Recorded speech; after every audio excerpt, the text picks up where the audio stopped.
Seguimos falando de soja e agora falamos a respeito de mercado, de disponibilidade da oleaginosa aqui no Brasil e a sua precificação. Para falar a respeito deste assunto, conversamos com Wlamir Brandalize, que participa ao vivo pela internet aqui no Agricultura BR, no canal do Boi. Brandalize, sempre um prazer conversar contigo. E o quanto de soja que o Brasil tem ainda da safra 22-23 e como que está essa comercialização, tanto da safra antiga, safra nova, como é que isso tem funcionado no mercado, Brandalize? Boa tarde, seja bem-vindo. Boa tarde, Fabiano. Boa tarde a todos. Que tenhamos uma boa semana. Vamos lá.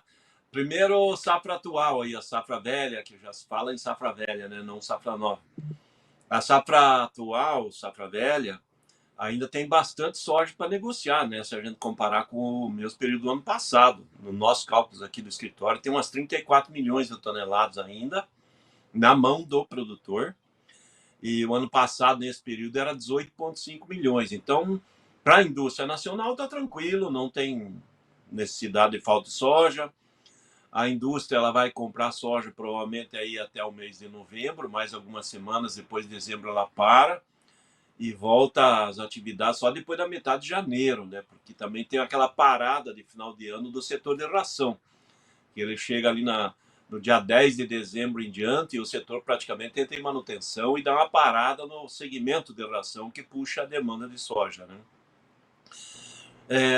Está atrasada a comercialização e o que a gente está sentindo, Fabiano, é que o produtor, quem segurou até agora, ele está vendendo aos poucos, aí na hora que ele precisa de caixa aí para tocar a safra, para pagar alguma dívida, e muitos agora já estão alegando que vão jogar essas comercializações novas aí dessa soja que resta para janeiro e começo de fevereiro, porque tem um atraso nesse plantio, tem um atraso no desenvolvimento, né, em função do período muito seco aí do estado central, do Paraná para cima e muita chuva do Paraná para baixo. Então, esse ano o clima está bem irregular e provavelmente nós vamos ter um atraso da entrada de soja, né? Vai estar localizado algumas colheitas no final de dezembro, começo de janeiro, mas no restante vai estar mais atrasado. E isso está fazendo com que produtores deixem para vender em janeiro e fevereiro pelo causa do ano fiscal, né? Tem a questão da tributação, de jogar os impostos aí para 2025, né? Isso no caso da safra velha. Safra nova já é o contrário. Safra nova aí, pelo que a gente sente, até a semana passada, nós já estávamos com um pouco mais de 25% dela negociada. E se a gente comparar com o ano passado nesse momento tinha 20%. Então ela está com um ritmo um pouco melhor.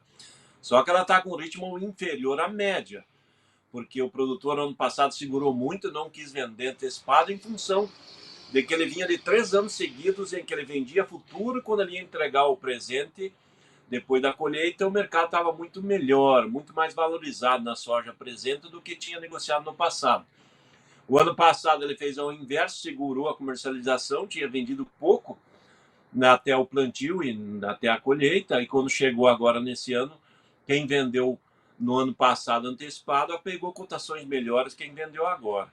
Em função desse susto que o produtor recebeu ano passado, Fabiano, ele está agora nesse ano um pouco mais rápido na comercialização. Por isso que a gente está vendo um pouco mais de negócio que teve nas últimas semanas, principalmente quando o mercado ele dá condições aí de porto acima de R$140 na posição maio, né? E daí ela dá uma condição melhor no interior. Então o produtor tem negociado mais, por isso que a gente acredita com uns 25%, 26% da safra negociada, e o ano passado nesse momento era 20%, mas a média nesse momento seria um pouco acima de 30%, né? Então ele está abaixo da média, mas está melhor que o ano passado. Esse é o cenário aí dos negócios, safra velha e safra nova, né? Brandalize, você fez esse comparativo, eu estou lembrando que nós tivemos na última safra, né, esse atraso por conta do produtor que viu em 3 oportunidades anteriores a soja ganhar mais preço. Então ele deu um rebote em cima do mercado e aí talvez esses dados, inclusive desse momento, não sejam tão interessantes para comparar. Aqui eu estava olhando aqui esses números, porque foi exatamente na data, né, naquele período que o produtor resolveu, de uma maneira estratégica, realmente atrasar suas vendas e aí desandou completamente, né, o cenário. Para o volume de soja que está para o volume de soja que é histórico para o Brasil se colher mesmo as previsões que nós temos, 25% ainda é muito baixo, Brandalize, em relação ao que nós temos, ainda mais considerando que em janeiro ele vai estar vendendo soja da safra atual e você falou em 34 milhões de toneladas?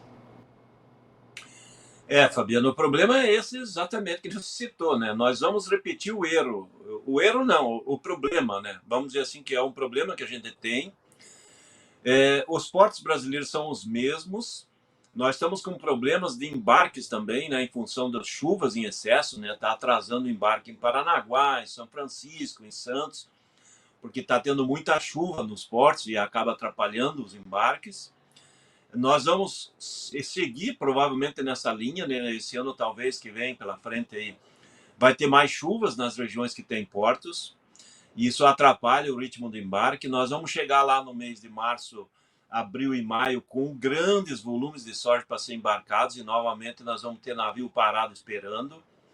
Esse ano nós estamos com problemas no Arco Norte por causa da seca, né, do Amazonas, ali toda a região. Os navios também estão com dificuldade de navegar por ali, então as barcaças, tudo isso atrapalha.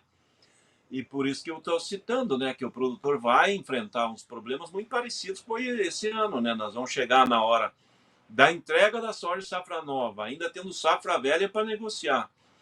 E o comprador numa posição mais confortável, alegando que tem dificuldade para embarcar, então nós vamos ter novamente aquela corrida negativa de prêmios, né? Porque mesmo que Chicago não olhe muito para essa condição do Brasil, mercado local, prêmio nos portos, eles votam a mão. Esse ano nós tivemos um prêmio de 230 negativo, né? Hoje o prêmio da safra nova, aí lá para posição de abril e maio, ele está na faixa de 90, $1,10 aí negativo.